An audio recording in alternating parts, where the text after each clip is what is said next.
Hey guys, Adam Harrison at Burble Guitars, and I am here with you for the Cigar Box Guitar Builder. And today I'm going to be building probably the most simple cigar box guitar you can make. So let's do a simple cigar box guitar. Why am I doing this?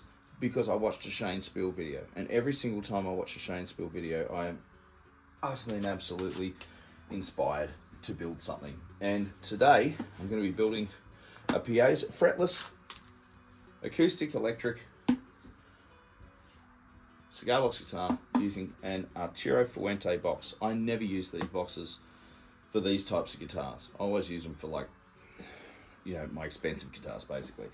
But I love these boxes, and there's something so beautiful about the simplicity of a piezo powered cigar box guitar that I just can't get away from it, and I need to build this guitar. So join me, won't you? All right, so the very first thing I've done is I want a slightly longer headstock on this. So I'm using some white oak for the neck. So I've just basically reeled off, I've put where my nut's going to be, just here. There's a whole range of different ways you can do headstocks. I'm going to be doing mine the normal way I normally do it, which is with a recess. You can actually, you know, come in, make it a little, cut a piece out of it on a bandsaw. My bandsaw's cactus at the moment, so I'm not doing any of that. I'm keeping it really simple today. So what I want is a 24-inch scale length. Actually, I normally do 25, but I'm going to do 24-inch scale length today. So I always mark on the neck where I want to do, where I want it finished, and then what I'll do in a situation like this is I want the bridge to be about here. It's going to be a neck through design, so I want the bridge kind of off the artwork. So I'm thinking here, going to stop it there, give it a bit of a tail end just there. So they're my basic measurements. You can see all I'm basically doing is eyeballing it, right? So here we go, that's it. That'll be for the next guitar. This is for this guitar. I'm just going to take a little bit off the end, create a little bit of a curve, which I quite like, and I'll be right back with you. All right, so the next thing I'm going to do is decide where I want to put my machine heads. So I'm going to get this. Again, I'm really just eyeballing it here, making sure I've got enough room here. One. So that'll be my first one. This is where I do the recess. This is how I do it anyway. I quite like doing it like this, but that's okay. Two, that'll be the other one. An eyeball in between, somewhere around about here. Three. All right, so I'm going to cut my recesses now in for where I like to do it, and then I'll drill for my machine heads, which are going to be some CB Gitty, just traditional acoustic machine heads, some nice budget ones. All right, so what we're up to at the moment, I've drilled in, as you can see, just drilled in the machine head recesses that I like to put in there, all the way through the back. Next thing I'm going to do now is I'm just going to, again, I've double checked how far I want the neck to come through. So it's to here. And I'll put a bit of a diagonal mark here on the neck. So what I'm going to do is now use my table router to run up the side of the neck, and just going to put a nice comfortable curve on the neck of the guitar. There we go. Let's put a nice comfortable curve on there. Now, if I wanted to, I could very, very simply not put a fingerboard on this guitar. I could quite simply at this point cut recesses in here, which I'll show you how to do that in a minute, and basically just have the box proud of the neck. But I kind of want and I like the look of the fingerboard. That paper's no good. Of the fingerboard actually either being a little higher on a fretless instrument, a little higher than the top of the box, or higher than. at least the same, you know, at least the same height. It's just a visual thing, really, because remember, you're not really pressing down onto the board. So I'm just running some sandpaper up the side. This is some 120, just to get rid of any nasty pieces that might be there from the router. Just also to, there's always a little edge put in on the table router. There we go. I'll do that first, and then I'll move to some 240 grit. I don't sand any further down than 240 grit. I don't need to. It's really not necessary, in my opinion.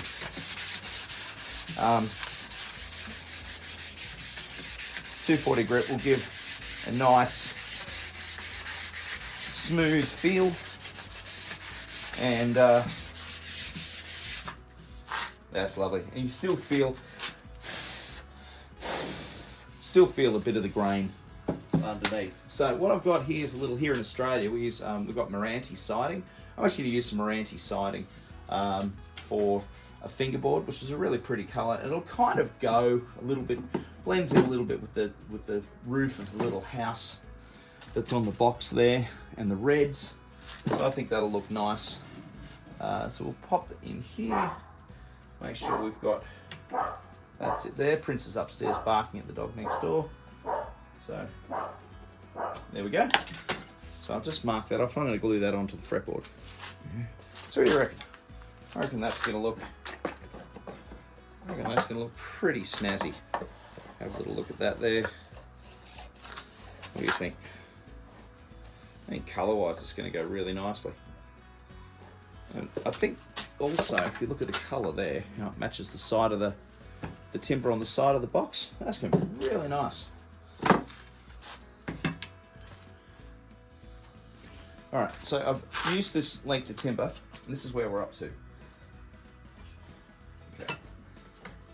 This is the inside of the box.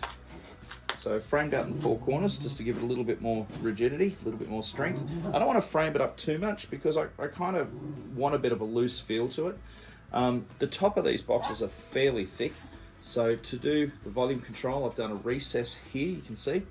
I've just used one of these bits, a thicker bit than that, to do the recess. Then I put the 7.5mm hole in. That'll be for the volume control. The output jack, it'll be in the back here, away from the bracing.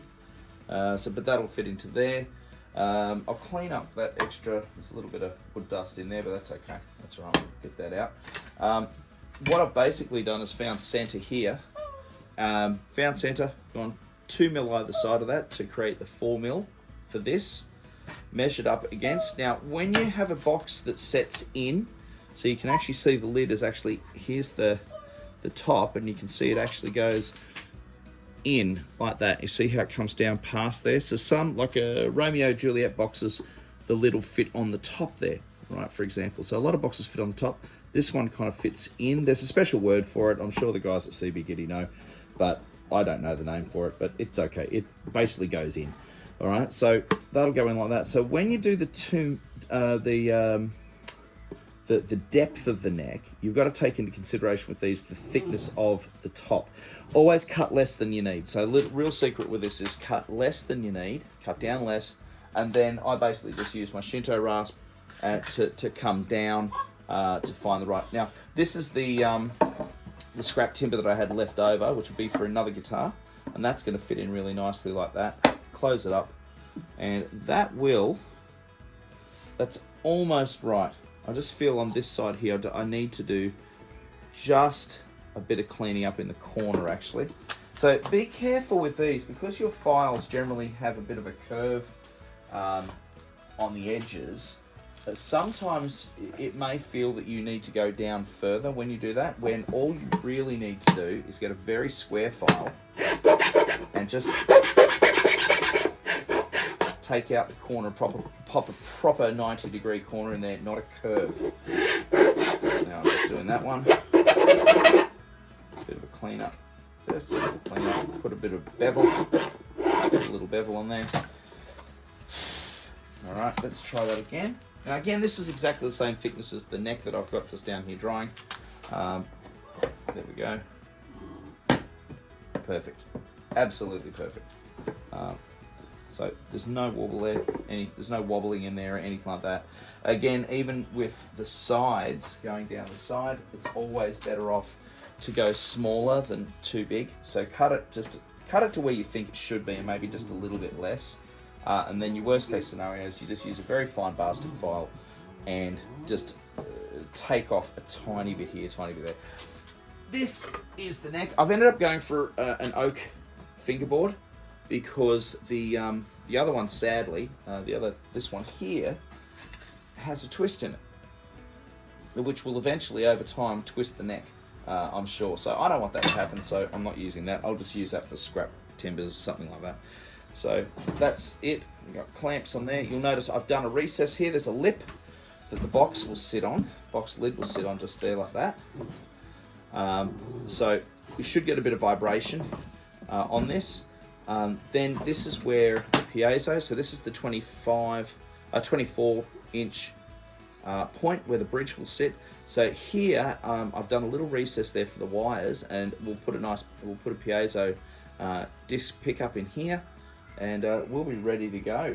By tomorrow I'll be able to put this guitar together, oil up the neck, and ready to go. But today, there's obviously a few other things to do, like wiring up and all that sort of stuff, but that's kind of, when it comes to building a cigar box guitar, this is that's pretty much the hard part all done now. All the hard bits are kind of done. Now really it's just cleaning up, fancying.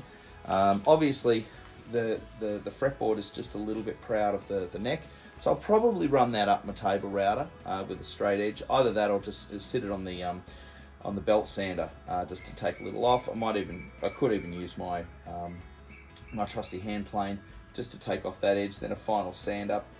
I like to curve the top, so I will curve the top. But this is, yeah, I'm really happy with how this is going to pan out. I think it's going to look really nice. That'll be, there we go. Just to give you a little bit of an idea, let's take you off the tripod and have a little look. There we go, look at that. That's going to be a treat. Nice size. There you go, look at that. And that, ladies and gentlemen, is a really beautiful Arturo Fuente box with an oak neck, oak fingerboard, as opposed to the hard Marante that I was going to use. But again, this is going to have burnt fret markings, and it'll be a piezo-powered cigar box guitar, which I'm really excited about. So yeah, let's see how we go tomorrow, and I'll upload this, and there'll be part 2 when it's finished. Okay, and just to finish off the show, here's my just to finish off the show, please consider, if you're building a cigar box guitar, please consider using the affiliate link for CB Gitty down in our episode description. If you do use the affiliate link, it does help us out financially. They do give us a 10% kickback. Also, you get 10% off your first 3 orders with CB Gitty using that affiliate link. Please tell your friends about the show. That really helps us out. And fantastic. Thank you for watching, and hopefully tomorrow we'll have the final episode of building this beautiful Arturo Fuente cigar box guitar.